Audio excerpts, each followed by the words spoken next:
Historia de la pedagogía. Sección 74. Tercera parte. Del Renacimiento a Kant. 13. El historicismo de Giambattista Vico. 85. El hombre y la obra. 86. Lo verdadero y lo hecho. 87. La historia ideal eterna. Esta es una obra de los maestros Abagnano y Visalberti. 13. El historicismo de Giambattista Vico. 85.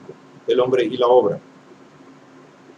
A principios del siglo XVIII, además de la pugna entre racionalismo y empirismo, surgió por obra de Giambattista Vico la primera gran formulación del historicismo. También el historicismo de Vico es una reacción contra la razón geométrica de los cartesianos, pero sobre la base de una concepción orgánica de la experiencia, totalmente diversa del atomismo asociacionista de los empiristas. En el historicismo halla finalmente su expresión completa una exigencia que, como hemos visto, se hacía sentir vivamente en los mayores humanistas. Sin embargo, por comparación con las dos corrientes principales que hemos considerado, su influencia sobre los contemporáneos fue bastante escasa. No será sino hasta el siguiente siglo cuando se reconocerá plenamente su importancia. Giambattista Vico nació en Nápoles el 23 de junio de 1668. Estudió filosofía escolástica y derecho. Fue, durante 9 años, 1684-1693, preceptor de los hijos del marqués Roca, periodo durante el cual vivió en el castillo de Batola, en el Cilento, donde, a merced a la rica biblioteca del marqués, adquirió la mayor parte de su cultura.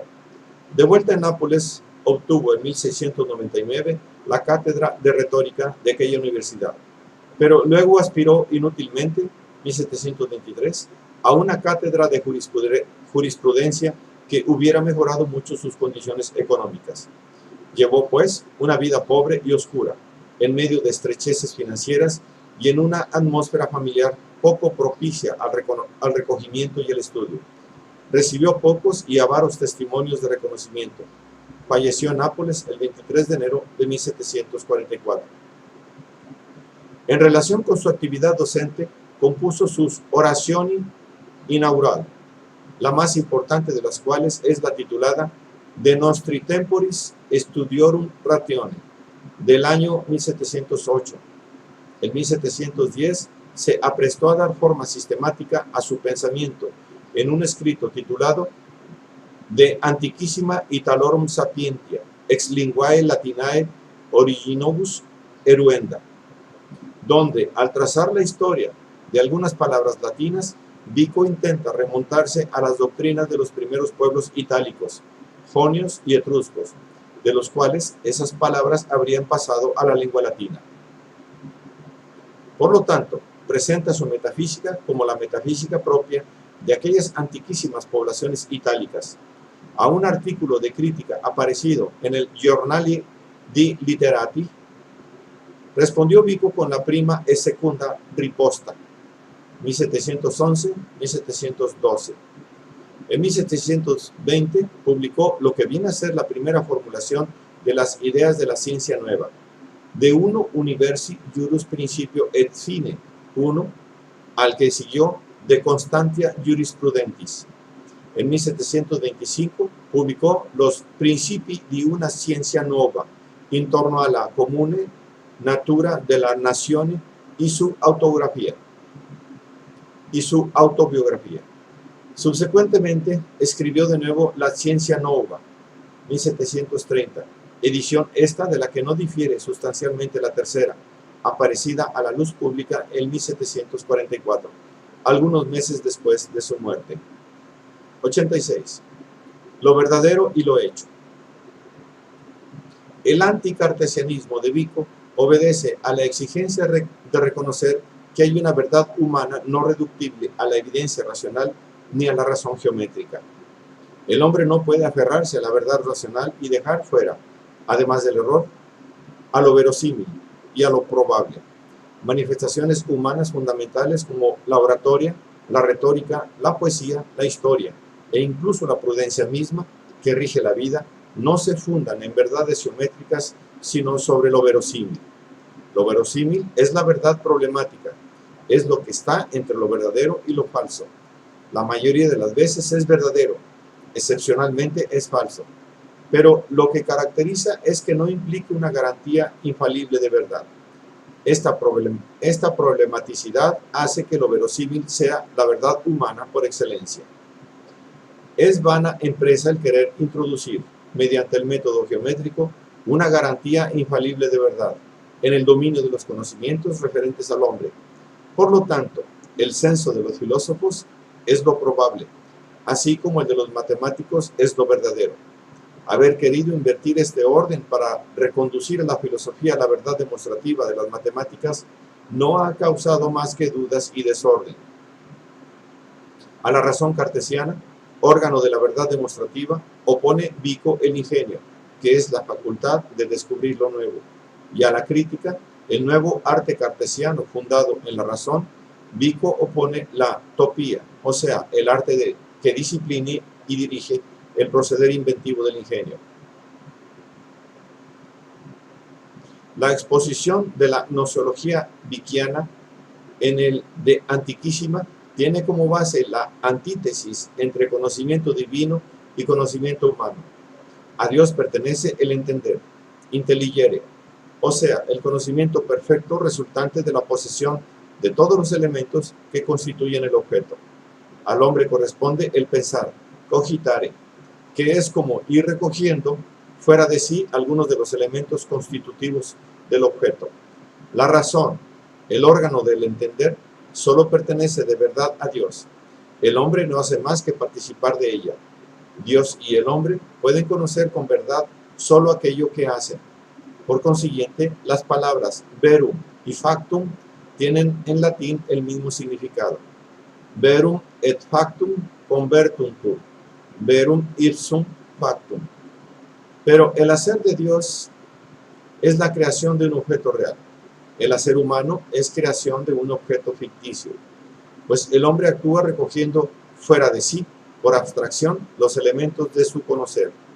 Por consiguiente, el criterio de la identificación de lo verdadero y lo hecho, que para Vico es el único y supremo criterio de verdad, nos lleva inmediatamente a reconocer los límites del conocimiento humano. El hombre no puede conocer el mundo de la naturaleza, que por ser obra divina, solo puede ser objeto de conocimiento para Dios. En cambio, puede conocer el mundo de las matemáticas, que es un mundo de abstracciones creadas por él mismo. El hombre no puede conocer ni siquiera el propio ser, la propia realidad metafísica. El error de Descartes consiste en haberlo considerado posible. El cogito es la conciencia del propio ser, no su ciencia. La conciencia puede ser propia, incluso del ignorante. La ciencia es el conocimiento verdadero fundado en las causas. Ahora bien, el hombre no conoce la causa del propio ser porque no es él mismo esta causa. Él no se crea a sí mismo. El hombre se compone de mente y cuerpo, y la mente no es causa del cuerpo. Conforme al principio de la identidad de lo verdadero y lo hecho, el hombre no puede alcanzar un conocimiento verdadero de su ser. El principio vickiano encierra el conocimiento humano dentro de límites bien definidos. Descartes, en vez de pienso, luego soy, hubiera debido decir pienso, luego existo, porque la existencia es el modo de ser de la criatura y significa estar ahí o ser surgido, o estar sobre y supone la sustancia, es decir, todo lo que le sostiene o le contiene la existencia. Por lo tanto, el conocimiento humano debe restringirse dentro de los límites humanos, pero el único mundo creado enteramente por el hombre es el mundo de la historia. En consecuencia, será el objeto propio de la ciencia del hombre y Vico se dispone a descubrir su orden y sus leyes. 87. La historia ideal eterna. El mundo de la historia es el mundo propiamente humano. Es el hombre no en su sustancia metafísica, sino en lo que proyecta y decide ser, en lo que hace de sí. Como el mundo natural, el mundo de la historia tiene un orden del que se pueden y se deben descubrir las leyes, que es precisamente lo que se propone la ciencia nova de Vico. Este orden es creado por el hombre en cuanto intenta salir de su condición de caído y de insuficiencia. El hombre caído, en la desesperación de todos los socorros de la naturaleza, desea una cosa superior que lo salve, dice Vico. Este es el punto de partida de la historia humana. Lo único superior al hombre es Dios, y la luz que Dios ha derramado sobre todos los hombres. Por eso el hombre tiende a salir de su estado de caída para orientarse hacia un orden divino. Efectúa un conato, un esfuerzo por alzarse del desorden de los impulsos primitivos, y la filosofía tiene el deber de ayudarlo en ese esfuerzo, mostrándole cómo debe ser él, señalándole como meta la República de Platón e impidiéndole rodar en la es de Rómulo, es decir, en el estado bestial. Vico indica claramente el término inicial y el término final de la existencia histórica del hombre. Respecto del término final, la historia le parece a Vico una teología civil y razonada de la providencia divina. Esto es, la demostración de un orden providencial que se actúa en la sociedad humana a medida que el hombre surge de su caída y de su miseria primitiva. La historia se mueve en el tiempo, pero tiende hacia un orden que es universal y eterno.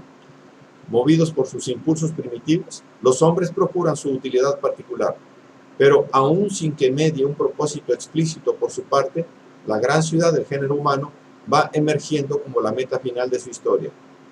La gran ciudad del género humano es la comunidad humana en su orden ideal. Es lo que la vida asociada del hombre debe ser en su realización final.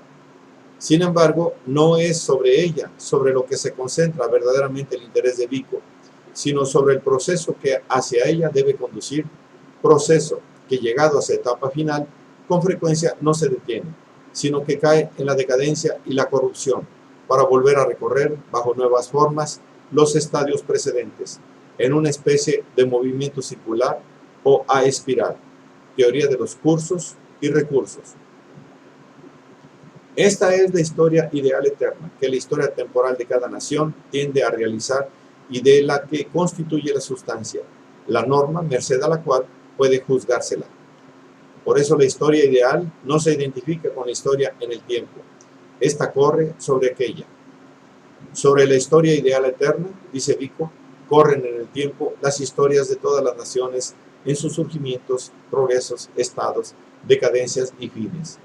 La historia ideal eterna es ciertamente un orden providencial, el deber ser de la historia en el tiempo, pero un orden y un deber ser que no anulan la problematicidad de la historia temporal, que puede y debe ajustarse a la primera, pero que también puede no ajustarse a ella ni alcanzar el término que le señala. Esto significa que la historia ideal eterna es trascendente respecto de la historia particular de cada nación. Esta trascendencia no excluye la relación, antes bien, la implica, pero se trata de una relación entre la condición y lo condicionado, entre el deber ser y el ser, entre la norma y lo que a la norma debe elevarse. Por eso Vico reconoce como antecedente de su pensamiento la obra de Platón. La República Platónica es la norma para la constitución de un estado ideal. Es el término hacia el cual debe dirigirse la historia humana. Empero, Vico reprocha a Platón el haber ignorado el estado original de caída de los hombres y el haber levantado los bárbaros y rudos orígenes de la humanidad al estado perfecto de sus altísimos conocimientos. Es decir, reprocha a Platón haber fijado su atención exclusivamente en la meta final de la historia humana, en su término trascendente, y no también en su término inicial, en la realidad de hecho de donde arranca. Por eso quiere integrar la enseñanza de Platón con la de Tácito, que ha sabido ver a los hombres tal y como son en su nuda realidad. Por eso también puede resumir entero el desarrollo ideal de la humanidad, restituida a su orden y a su existencia propiamente humana. En la sucesión de tres momentos, la edad de los dioses, la edad de los héroes y la edad de los hombres, cada una de las cuales se caracteriza por una actitud particular de la naturaleza humana y por consiguiente por formas particulares de costumbre, derecho, gobierno, lengua, etc.